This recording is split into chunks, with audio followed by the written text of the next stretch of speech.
Δημήτρη μου! Δημήτρη, Γιάρης δείξε μας. Τα Γιάρης έχουν like. Ναι, ισχύει. Παιδιά, δεν το κλωτσίσαμε εμείς, έτσι μας το φέρανε. Μην νομίζετε δηλαδή το κάνουμε για να τραβάμε τα like. Δεν νομίζω κάποιος να τρακάρει ένα Γιάρης από την αριστερή μεριά του προφυλακτήρα και να πάει σε άλλο μερινά. Από τη δεξιά μπορεί να κάνει ό,τι θέλει. Αλλά από την αριστερή νομίζω έρχονται όλοι σε εμάς. Ναι, αριστερά πίσω δικά μας.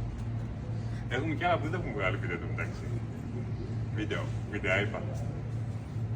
Να με φάνε στη σχόλια.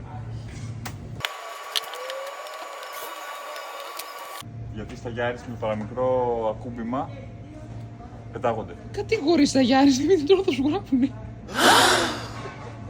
Τώρα το έχουμε τρίψει όλο με την κόχαρτα του νερού να φύγουν τα σημάδια που ήταν πάνω στο βερνίκι και περνάμε ένα πινελάκι με το χρώμα του αυτοκινήτου. Αυτά τα σημάδια που δεν φύγανε. Μόλις εγνώσει το τρίβουμε με την κόχαρτα νερού και το περνάμε αληφή. Και εδώ πέρα είμαστε έτοιμοι.